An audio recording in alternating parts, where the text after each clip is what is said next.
또 이렇게 깨어서 말씀을 듣게 하시니 감사합니다. 하나님, 이 시간 말씀을 통해서 하나님의 음성을 듣는 시간 되기 원합니다. 전한 자를 붙드시고 온전히 하나님의 말씀을 깨닫고 이 악한 시대를 분별하여 살 수 있도록 인도하여 주옵소서. 우리를 원하신 예수님의 이름으로 기도합니다. 아멘. 여러분, 우리가 이 땅을 살다 보면요, 어떤 선한 사람들보다 악인들이 더 잘 되는 것 같은 생각이 들 때가 있습니다. 악인들이 아무리 악을 행해도 악인들이 더 건강하고 사업도 잘 되고 자녀들도 막 더 좋은 대학 가고, 그러다 보니까 이 악인들의 삶이 우리가 생각할 때는 악인들은 잘 안 돼야 되는데 악인들이 더 어떤 남부러울 것 없는 그런 모습으로 사는 것 같아 보여요. 그러면서 우리는 그런 사람들을 보며 하나님은 도대체 뭐 하는 거지? 왜 저자들을 저렇게 가만히 냅두는 건가? 하나님이 역사하시지 않은가? 하나님은 창조하시고 이 세상의 일에 어떤 관여하지 않으신가? 이렇게 생각할지 모르지만 우리가 믿는 하나님은 어떤 만들어 놓고 나 몰라라 하시는 그런 분이 아닙니다. 이 세상의 어떤 큰 일뿐만이 아니고 사소한 아주 작은 일까지도 어떻게 해요? 세밀하게 간섭하시고 관여하시는 분인 줄 믿습니다.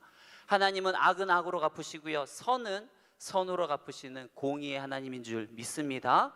저와 여러분들이 오늘의 말씀을 통해서 하나님께서 하나님의 때에 어떻게 악을 악으로 갚으시는지 말씀을 함께 살펴보기 원합니다.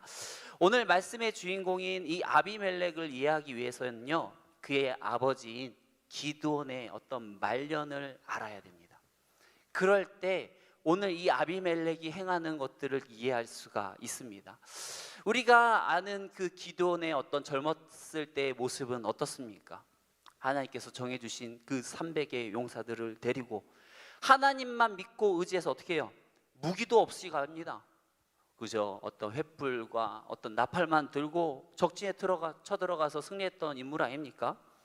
또 사사기 8장 22절 23절 한번 찾아보시겠습니까? 사사기 8장 22절 23절에 보면 이 기드온이 유명한 말을 또 남겼습니다. 22절 23절에 보면 그때 이스라엘 사람들이 기드온에게 이르되 당신이 우리를 미디안의 손에서 구원하셨으니 당신과 당신의 아들과 당신의 손자가 우리를 다스리소서 하는지라. 이게 뭔 말이겠어요? 당신과 당신의 아들과 당신의 손자가 우리를 다스리소서, 우리의 왕이 되어 주소서. 당신이 왕이 되어서 당신의 자녀와 당신의 손자들이 우리나라를 다스리면 잘 될 것 같습니다 하면서 우리의 왕이 되달라고 지금 이스라엘 백성들이 나온 겁니다. 그러니까 기드온이 23절에 뭐라고 말합니까? 기드온이 그들에게 이르시되 내가 너희를 다스리지 아니하겠고 나의 아들도 너희를 다스리지 아니할 것이요 오직 누가 다스립니까? 여호와께서 너희를 다스리시리라. 나는 너희의 왕이 아니다. 너희의 왕은 오직 유일하신 여호와 하나님이시다 라고 하면서 왕의 제의를 하는데 왕의 제의를 어떻게 해요? 거절합니다. 대단한 믿음 아닙니까? 맞죠? 대단한 믿음의 사람이었어요. 그런데 이런 젊었을 때 이 기드온의 신앙이요, 마지막까지 쭉 갔으면 기가 막히죠. 그런데 그렇지 않았다라는 게 문제예요. 기드온의 말년은요, 신앙이 쇠퇴했습니다. 말년의 신앙이 좋지 않았습니다. 어떻게 할 수 있는가 하면요, 30절 8장 30절에 보니까 기드온이 아내가 많음으로 그의 몸에서 낳은 아들이 70명이었다. 아들이 70명이면 도대체 자녀가 몇 명일까요? 100명이 넘겠죠. 네. 이 100명이 넘어요. 이처럼 어떤 많은 아내를 두고 자녀를 많이 두었다. 이것만 봐도요, 벌써 이게 심상치 않은 거예요. 이게 한 사람에게 낳겠습니까? 아니잖아요. 많은 아내를 두겠어요. 그리고 31절에 보면 누구까지 뒀어요? 첩까지 뒀어요. 이것만 봐도 벌써요, 그의 신앙이 벌써 좋지 않은 걸 알 수 있어요. 이렇게 어떤 많은 어떤 아내를 두고 있다, 어떤 자녀를 두고 있다, 어떤 첩을 두고 있다라는 건 뭐였냐면 그 시대의 어떤 권력가들이 행하는 모습들이죠. 그 시대에 잘났다고 하는 사람들이 행하는 모습들을 이 사람이 그대로 따르고 있습니다. 그대로 따르고 있는 거예요. 결국 그가 뭐예요? 나는 왕이 아닙니다. 당신들의 왕은 하나님입니다 라고 말을 했지만 지금 행동은 어떻게 하는 거예요? 말은 하나님이 왕이라고 했지만 행동은 내가 왕인 거예요. 내가 왕처럼 행동한 겁니다. 두 번째 증거는 뭔가 하면 사사기 8장 27절 말씀입니다. 같이 읽어보죠.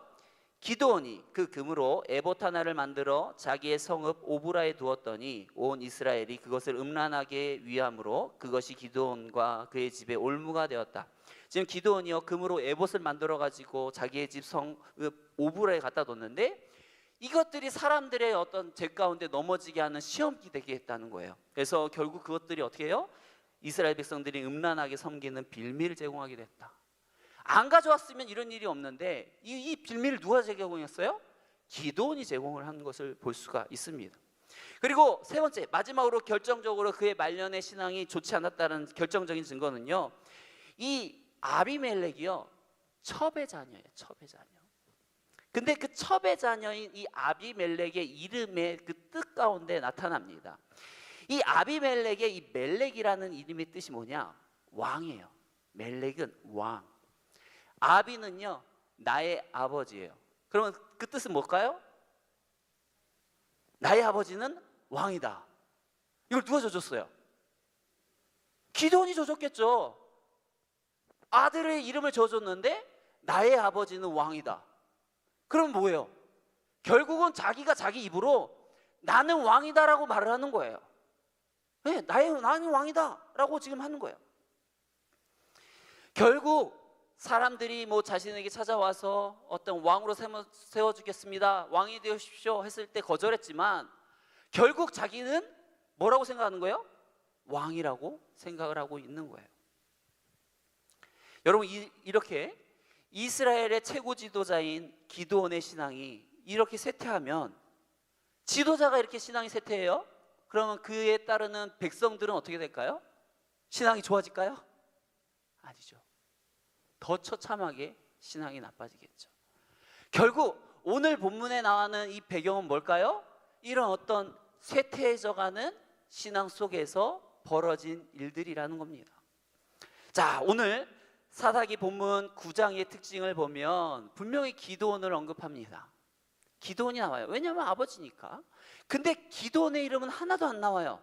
기드온을 뭐라고 표현하고 있어요? 여룻바알. 도대체 여룻바알이라는 이름이 뭡니까? 기드온의 별명이에요. 바로 바알의 제단을 파괴함으로써 기드온에게 주어진 이름이에요. 그러니까 여룻바알이라고 하는 건 뭐예요? 그 바알의 신앙상을 깨트렸던 이름이죠. 그럼 바알 신앙을 가지고 있는 사람들에게 이 여룻바알이라고 하는 사의 어떤 이름은 어떤 친근한 이름일까요? 싸우자는 거야? 하는 이름일까요? 싸우자는 거죠. 예, 이게 별로 좋지 않은 이름인 거예요. 근데 자꾸 이 기드온의 아들인 이 아비멜렉이요, 이스라엘의 세겜에 있는 자신의 외갓댁에 가고 자꾸 그의 아버지를 표현할 때 자꾸 여룻바알이요, 여룻바알이요, 이거를 말하는 거는 뭐 하자는 거야? 되게 거슬리는 거죠. 듣기 싫은데? 뭐라고? 막 이렇게 하는 거죠.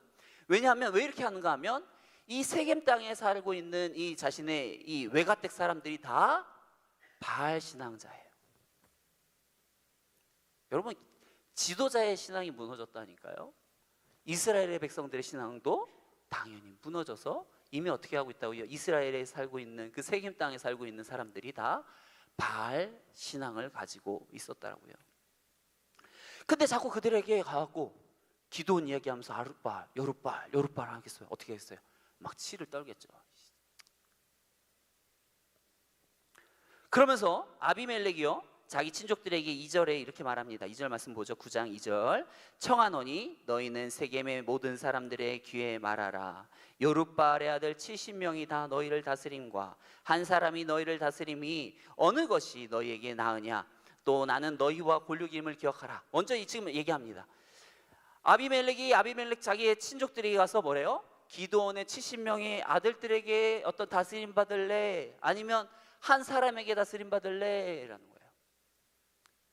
거예요. 여러분, 이거는요 거짓말입니다.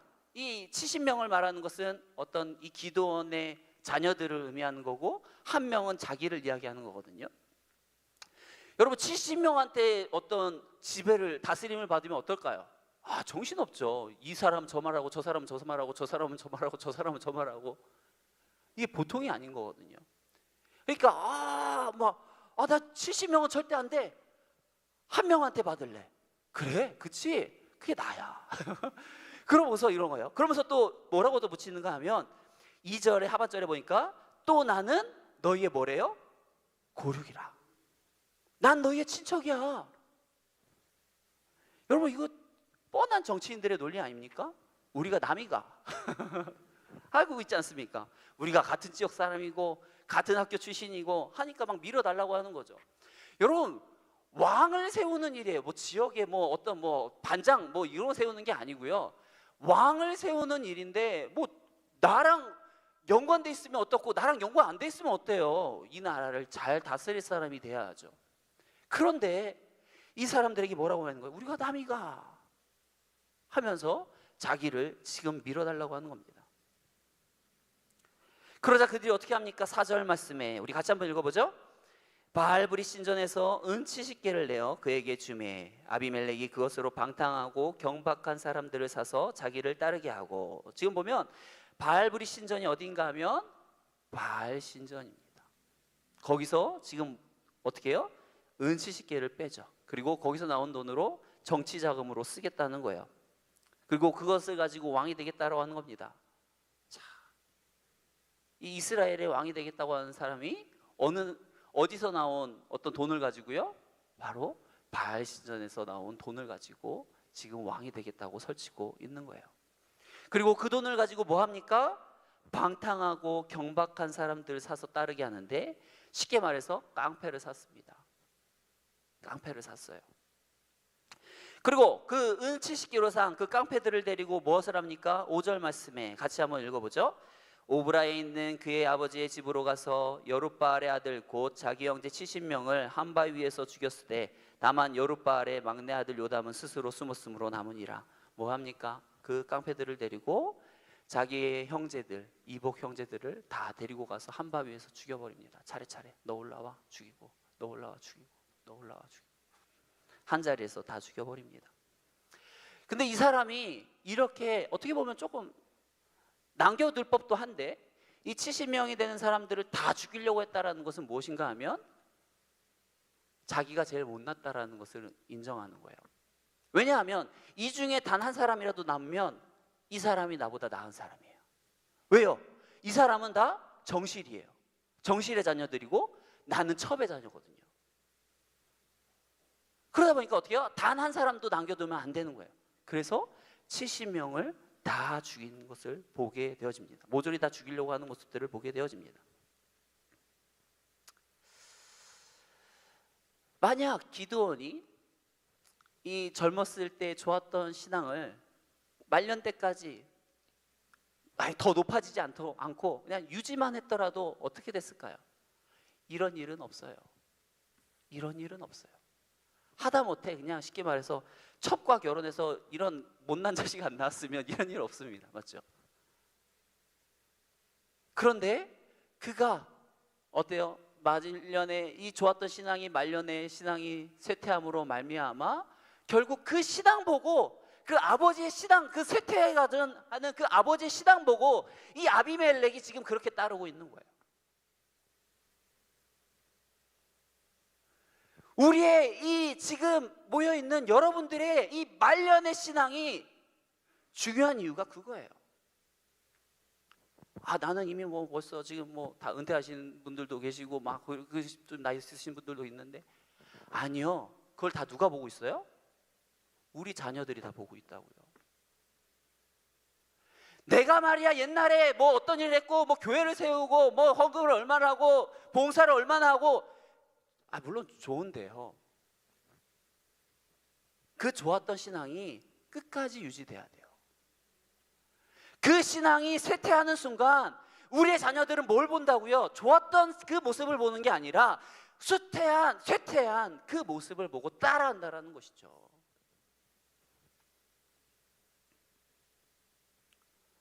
저와 여러분들의 신앙은요, 젊었을 때보다 말년의 신앙이 더 하나님 앞에 바로 서지고 더욱더 하나님 마음에 합한 주의 백성들이 되기를 축원합니다. 그래서 우리의 자녀들이 우리의 말년의 그 신앙의 모습들을 보고 기가 막히다, 신앙생활은 저렇게 해야 되는구나 본받는 또 우리의 자녀들이 또 그렇게 하나님의 축복을 누리는 귀한 축복의 가정들이 되기를 축복합니다. 자, 두 번째로 우리가 6절부터 이제 말씀을 드리면요, 이제 세겜에 있는 사람들이 결국 그렇게 모든 족속을 모아서 세겜에 있는 상수리 나무 기둥 곁에서, 이제 여기가 이제 왕을 세우는 그런 장소였나 봐요. 아비멜렉을 왕으로 세웁니다. 그러면서 이제 이 70명 가운데 그 막내 아들이었던 이 요담이 이제 가까스로 살아남았거든요. 그러면서 이 요담이요, 이 축복의 산, 그리신 산, 그 곳에 올라가서요, 세겜 사람들을 향해서 경고합니다. 이 요담이 경고를 하는데 어떻게 경고를 하는가 하면 이 나무 비유를 통해서 경고하고 있는 거예요. 자, 나무의 비유는 이렇습니다. 하루는요, 나무들이요, 자기들의 왕이 있기를 원했습니다. 그래서 감람나무, 즉 올리브 나무에게 가서 찾아가 말합니다. 감람나무님, 우리의 왕이 좀 되어주세요. 그러자 감람나무가 말합니다. 아, 내가 어떻게 하나님과 사람을 영화롭게 하는 이 어떤 풍성한 기름을 내는 일을 그만두고 다른 나무들 위해서 내가 어떻게 우쭐대겠습니까? 하면서 거절하죠. 그러자 나무들이요, 하는 수 없이 이번에는 무화과 나무를 찾아갑니다. 무화과 나무님, 우리 나무들의 왕이 되어주세요. 그랬더니 이 무화과 나무가 또 말하는 거예요. 아, 내가 어떻게 어떤 하나님과 사람들을 풍요롭게 만드는 이 달고 아름다운 열매를 만드는 일들을 내가 그치고 내가 사람들을 위해 서서 우쭐대겠습니까? 나는 못합니다. 그러자 나무들이 또 이번에는 포도나무에게 찾아갔습니다. 그러자 또 포도나무가 똑같이 얘기하는 거예요. 그러자 이제 찾아갈 나무들이 없는 거예요. 그래서 누구를 찾아갑니까? 가시나무를 찾아갑니다. 근데 이 가시나무한테 가자, 이 가시나무가 이를 덥석 물어버려요. 그러면서 너희가 나를 정말 기름을 부어서 왕으로 세우려고 하느냐? 그렇다면 내 그늘 아래로 피해라. 그렇지 않으면 내가 다 너희를 불을 뿜어서 너희를 다 불살라버리겠다. 이렇게 해버려요. 그러면서 내가 너희의 왕이 되겠다고 말하는데, 여러분 한번 생각해 보십시오. 가시나무의 그늘이 어디 있어요? 없어요. 가시나무 밑으로 가면 이 나무들이 좋을까요? 그늘 없다고? 찔려요. 아야. 그러지 않겠습니까? 이게 결국 그런 거예요. 이 비유의 뜻은 무엇인가 하면 감람나무, 어떤 무화과나무, 포도나무는 결국 다 다들 진짜 하나님을 이롭게 하고 사람을 이롭게 하는 그 누가 왕이 되어도 손색이 없는 그런 나무들입니다. 근데 다 어떻게 해요? 다 거절해요. 아, 나는 안 하겠어요. 이 사람들은 누구를 말하는가 하면 기드온의 70명의 왕자들을 의미하네요. 이 왕자들은요, 다 너무 훌륭한 사람들이었어요. 그러다 보니까 그 누구도 왕의 욕심을 갖지도 않고요, 왕이 되려고 하지도 않았습니다. 그냥 누가 돼도 사실은 다 잘할 사람들이에요. 포도나무, 감람나무, 어떤 이런 사람들처럼. 근데 그들은 아무도 욕심을 내지 않아요. 근데 그 중에서 제일 못난 이 가시나무 같은 이 아비멜렉만이 어떻게 해요? 자기가 왕이 되겠다고 하는 거예요. 여러분, 사사라고 하는 직분은요, 세습되는 직분이 아닙니다. 근데 갑자기 지가 왕이 되겠다고 나서는 거예요. 여러분, 가시나무는요, 저주를 상징하는 나무입니다. 아담이 타락했을 때도 가시와 어떤 찔레가 그를 괴롭힌다라고 말씀하셨을 정도로 가시나무는요, 사람을 괴롭히는 나무예요. 식용으로도 쓰지도 않고요, 열매를 맺지도 않고요, 기름도 없어요. 오직 그냥 사람을 찌르는 가시만 있을 뿐이에요. 근데 이 가시나무인 이 아비멜렉이 왕이 된 것입니다. 어땠을까요? 과연 이 나라는 잘 돌아갈까요? 그 가시나무가 자기 밑에서 와서 그늘로 피하라고 하는데, 그 가시나무 그늘로 피한 이 이스라엘 백성들은 잘 먹고 잘 살았겠습니까?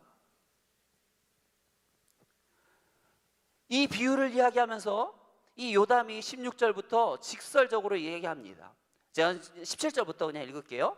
우리 아버지가 전에 죽음을 무릅쓰고 너희를 위하여 싸워 미디안 손에서 너희를 건져냈거늘 너희가 오늘 일어나 우리 아버지의 집을 쳐서 그의 아들 70명을 한 바위 위에서 죽이고 그의 여종의 아들 아비멜렉이 너희의 형제가 된다고 그를 세워서 세겜 사람들 위에 왕으로 삼았도다. 만일 너희가 오늘 여룻바알과 그의 집에 대접한 것이 정말 진실되고 의로운 일이고 정말 좋은 일이라고 한다면 너희가 아비멜렉으로 말미암아 기뻐할 것이요 아비멜렉도 너희로 말미암아 기뻐할 것이지만 그렇지 아니하면 아비멜렉에게서 불이 나와서 세겜 사람들과 밀로의 집을 불사를 것이고 세겜 사람들과 밀로의 집에서도 나와 불이 나와 아비멜렉을 사를 것이라. 그러니까 너희가 지금 한 일들이 정말 하나님이 보시기에 의롭다면 어떻게 해요? 서로 잘 될 거예요. 하지만 이것들이 하나님이 보시기에 의롭지 않다면 어떻게 해요? 서로 불타서 서로 멸망하는 일이 벌어질 것이다 하면서 요담이 예언을 합니다. 어떻게 되었을까요? 이 두 집단, 세겜과 이 아비멜렉의 이 두 집단은 어떻게 되었을까요? 결국 이 아비멜렉만 멸망당하는 것이 아니라요, 서로 둘 다 정말 이 예언대로 멸망하게 되어집니다. 이게요, 세상 끝의 모습이에요. 그렇게 말하고 요담은요, 아비멜렉을 피해서 부엘로 가서 거주합니다. 자, 그렇게 시간이 지납니다. 그리고 아비멜렉이요, 이스라엘을 3년 동안 다스립니다. 22절 말씀해 보니까 아비멜렉이 이스라엘을 다스린 지 3년에 나와 있죠. 여러분, 가시나무로 피했던 이스라엘 백성들은 어땠을까요? 뻔하죠. 못 살만하죠. 죽겠죠. 그래서 어떻게 합니까? 세겜 사람들이 아비멜렉을 먼저 배반해 버립니다. 물론 이렇게 된 데에는요, 아비멜렉이 못나고 부족해서이기도 하지만 이것의 결정적인 이유는 무엇인가 하면 23절에 보니까 하나님께서 어떤 일을 하십니까? 어떤 일을 하셨어요? 악한 영을 보내셨다. 하나님께서 악한 영을 보내셔서 어떻게 해요? 아비멜렉과 어떤 세겜 사이에 아주 이들은 긴밀하게 어떤 혈연으로 맺혀져 가지고 절대 안 끊어질 것 같았는데 이 사이에 미움이 생기게 만들어 버립니다. 이 악한 영은 뭐예요? 마귀죠. 하나님께서 그러면 마귀를 불러다가 뭐 한 겁니까? 그게 아니죠. 방관한 거죠. 마귀가 그렇게 하게끔. 그냥 그렇게 한다고 해도 원래 같으면은 방해하고 하지 마라 할 텐데 하나님께서는 수수방관한 겁니다. 왜요? 결국 저들의 악이 저들에게 다시 돌아가게끔 하기 위해서. 아비멜렉의 악과 세겜 사람들의 악이 그들 자신에게 그대로 돌아가게끔 하기 위해서 하나님께서 악한 영이 지금 역사하는 것들을 그냥 내비두시는 거예요. 그러면서 결국 그들이 서로 전쟁을 하게 되어집니다. 25절부터는 그 전쟁의 내용들이 나오는데 이것도 제가 좀 짧게 설명을 해드리도록 할게요. 먼저 세겜 사람들이요, 아비멜렉을 대적하고 있다는 소식이 먼저 아비멜렉에게 들립니다. 아, 저 사람들이 지금 나를 떠나구나 하는 것들을 이미 듣게 돼요. 그때 갑자기 가알이라고 하는 사람이 세겜으로 이사를 오게 되어집니다. 이 세겜 사람한테 이 가알이라고 하는 사람이 되게 인기가 좋았어요. 그리고 마침 추수 때가 되어서 세겜 사람들이 뭐 들러 나가서 포도주 마시고 막 먹고 마시다가 술에 취하다 보니까 자기들 안에 있는 그 속마음들을 막 이제 꺼내놓기 시작하는 거 아니에요. 야, 아비멜렉 재수없지 않아? 아, 진짜 짜증나. 완전 싫어. 아, 진짜 쟤는 죽어버렸으면 좋겠어. 막 이제 서로 이제 막 뒷담화를 막 이제 한 거죠. 근데 그때 이 가알이 끼어드는 거예요. 그러면서 당신들이 나에게 어떤 이 군사를 통제할 수 있는 권한을 주기만 하면 내가 전쟁하겠습니다. 내가 싸우겠습니다.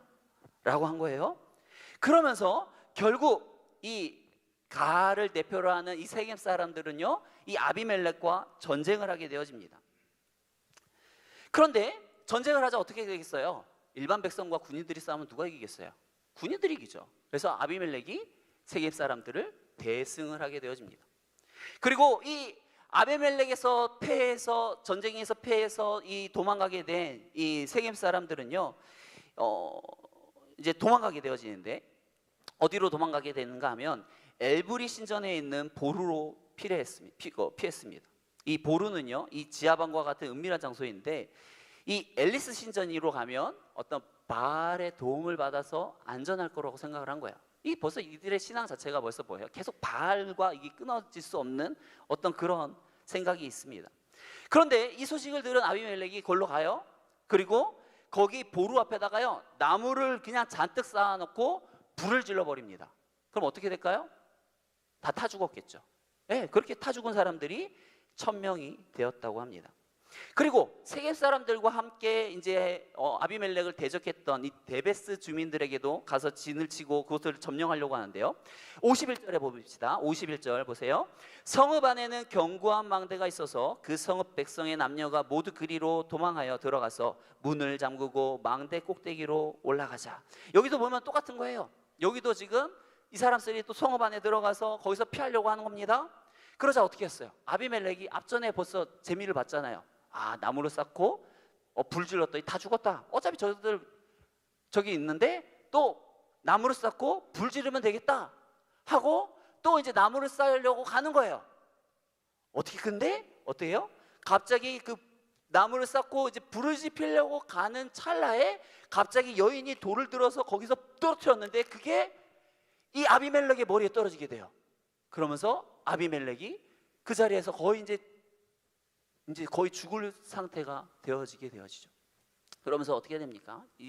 내가 이제 뭐 여자한테 죽을 수 없다, 뭐 그러면서 네가 나를 죽여라 하면서 이제 자기 종에게 이제 자기를 죽이게 하는 장면들이 이제 나오게 되어지는데, 보면 결국 어떻게 되어져요? 세겜 사람들도 다 불타 죽고 아비멜렉도 어떻게 됩니까? 한 여인의 이 돌짝에 맞아 죽는 정말 개죽음 같은 그런 모습을 맞이하게 되어집니다. 그렇게 아비멜렉이 죽자 어떻게 되어집니까? 그를 따르던 모든 사람들이 다 뿔뿔이 흩어져서 다 집으로 돌아가 버렸어요. 얼마나 허망합니까? 얼마나 허망해요. 이것이요, 바로 세상 권력과 어떤 명예, 정욕에 빠져 있는 사람들의 어떤 결과입니다. 결국 어떤 세상 권력, 어떤 이런 것들이 영원한 것 같지만 결국 이 세상에는 영원한 것은 결국 아무것도 없어요. 영원한 추종자도 없습니다. 다 허무하게 끝나는 거예요. 그러면서 9장이 어떻게 마치는가 하면 56절, 57절 말씀 같이 읽겠습니다. 아비멜렉이 그의 형제 70명을 죽여 자기 아버지에게 행한 악행을 하나님이 이같이 갚으셨고 또 세겜 사람들의 얻은 악행을 하나님이 그들의 머리에 갚으셨으니 여룻바알의 아들 요담의 저주가 그들에게 응하니라. 지금 이렇게 되어진 것이 다 결국 누가 역사한 거예요?